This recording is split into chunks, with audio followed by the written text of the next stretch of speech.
কংগ্ৰেছে 55 বছৰ দেশৰ সাধাৰণ জনতাক কষ্ট দিলে, শাস্তি দিলে আৰু যাৰ বাবে এতিয়া কংগ্ৰেছে পাপত ভুগিছে। এই পাপৰ ফল কংগ্ৰেছে পাবই লাগিব। এই পাপৰ ফল কংগ্ৰেছে এতিয়া শাস্তি হিচাপে পাই আছে। এই মন্তব্য কেন্দ্ৰীয় মন্ত্ৰী সৰ্বানন্দ সোণোৱালৰ।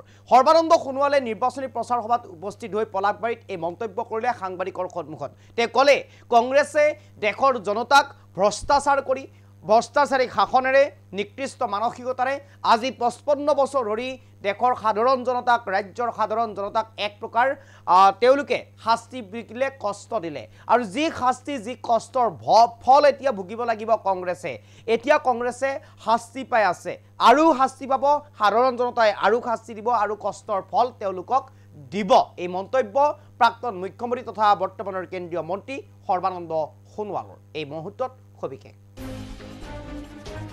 সবিশেষ লৈ কাৰণে চেষ্টা কৰিছোঁ। কংগ্ৰেছে এতিয়া পাপৰ ফল ভুগি আছে। কংগ্ৰেছক আৰু শাস্তি দিব ৰাইজে। এতিয়া কংগ্ৰেছক ৰাইজে আৰু শাস্তি দিব। এতিয়া 55 বছৰে গোটেই ভাৰতবৰ্ষৰ ৰাইজক কষ্ট দিলে কংগ্ৰেছে আৰু যাৰ ফল এতিয়া ভোগ কৰিব লাগিব কংগ্ৰেছে। 55 বছৰ গোটেই ভাৰতক কংগ্ৰেছে শাস্তি দিলে, কষ্ট দিলে আৰু দুখীয়াৰ ধন মাৰিলে, সেইভাবে শাস্তি পাবই লাগিব। তেওঁলোকে দুখীয়াৰ ধন তেওঁলোকে আত্মসাৎ কৰিলে, যাৰ বাবে তেওঁলোকে এতিয়া শাস্তি ভুগিবই লাগিব। শাস্তি পোৱাৰ তেওঁলোক যোগ্য। এয়াই নহয়, তেওঁলোকে আৰু শাস্তি পাব। কাৰণ 55 বছৰে দেশৰ সাধাৰণ জনতাক তেওঁলোকে লুটিলে, সাধাৰণ জনতাক তেওঁলোকে কষ্ট দিলে, শাস্তি দিলে, যাৰ বাবে এতিয়া তেওঁলোকে কষ্ট পোৱাৰ যোগ্য, শাস্তি পোৱাৰ যোগ্য। তেওঁলোকে আৰু পাব। এয়াই নহয়, 55 বছৰে যিমান কষ্ট দিলে সকলোবোৰ এতিয়া তেওঁলোকে পাবলৈ আৰম্ভ কৰিছে। দেশৰ সাধাৰণ জনতাৰ ধন আত্মসাৎ কৰিলে কংগ্ৰেছে আৰু সেইবাবেই এতিয়া এনেদৰে কষ্ট ভুগি আছে আৰু ভুগি থাকিব বুলি মন্তব্য কৰিলে পলাশবাৰীত উপস্থিত হৈ নিৰ্বাচনী প্ৰচাৰ সভা চলাই কেন্দ্ৰীয় মন্ত্ৰী সৰ্বানন্দ সোণোৱালে। মন্তব্য আছে সৰ্বানন্দ সোণোৱালৰ, আমি শুনাব বিচাৰিছোঁ। প্ৰতাৰণাৰ প্ৰবঞ্চনা আৰু দুৰ্নীতি ভ্ৰষ্ট তেখেতসকল ভাৰতীয় জনতা পাৰ্টিৰ লগত আছে আৰু থাকিব। কাৰণ উন্নয়ন হৈছে, বহু উন্নয়ন হৈছে যোৱা 10 বছৰ। ৰাজ্য চৰকাৰ কেন্দ্ৰীয় চৰকাৰে যৌথভাৱে দুয়োখন চৰকাৰে জনসেৱা কামত যিমান নিষ্ঠাৰে আত্মনিয়োগ কৰিছে, তাৰ ফলশ্ৰুতিত প্ৰতিটো পৰিয়াল স্বাৱলম্বী হৈছে আৰু আৰ্থিকভাৱে সবল হৈছে আৰু শান্তিৰে আজি তেখেতসকলে সমন্বয়ৰ দ্বাৰা সমাজ শক্তিশালী কৰা যাত্ৰাত আত্মনিয়োগ কৰিছে। মই পলাশবাৰী ৰাইজক মোৰ আন্তৰিক কৃতজ্ঞতা জ্ঞাপন কৰিছোঁ। নিশ্চিতভাৱে কংগ্ৰেছে আজি শাস্তি পাইছে আৰু শাস্তি দিব। 55 বছৰে তেখেতসকলে প্ৰতাৰণাৰ প্ৰবঞ্চনা আৰু দুৰ্নীতি ভ্ৰষ্টাচাৰ ৰাজনীতিয়ে গোটেই ভাৰতবৰ্ষক তেখেতসকলে দুৰ্বল কৰিলে আৰু দুখীয়াৰ ধন আত্মসাৎ কৰিলে। এই শাস্তিটো পাবই লাগিব। মহাপাপ কৰিছে নহয়। তেখেতসকল ভাৰতীয় জনতা পাৰ্টিৰ লগত আছে আৰু থাকিব। কাৰণ উন্নয়ন হৈছে, বহু উন্নয়ন হৈছে যোৱা 10 বছৰ।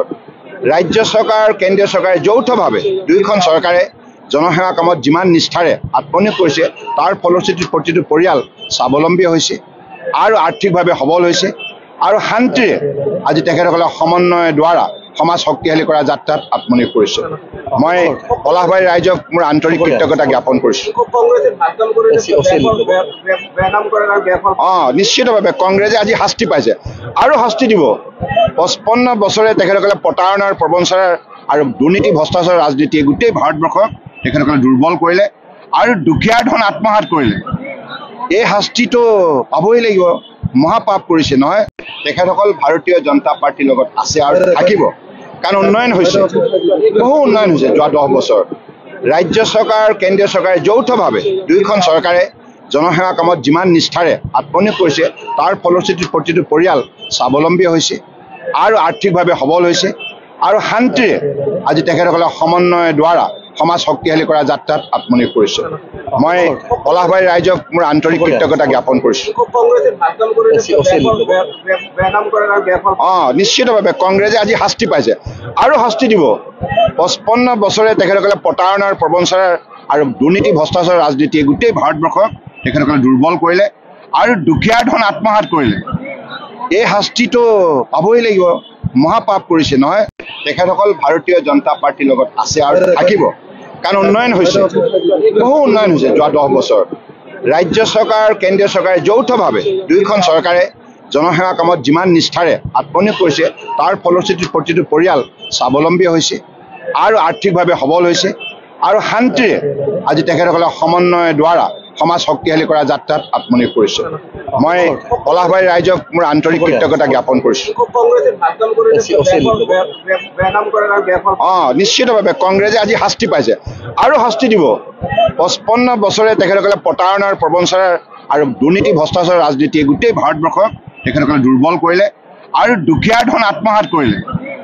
এই শাস্তিটো পাবই লাগিব। মহাপাপ কৰিছে নহয়। তেখেতসকল ভাৰতীয় জনতা পাৰ্টিৰ লগত আছে আৰু থাকিব, কাৰণ উন্নয়ন হৈছে, বহু উন্নয়ন হৈছে যোৱা 10 বছৰ।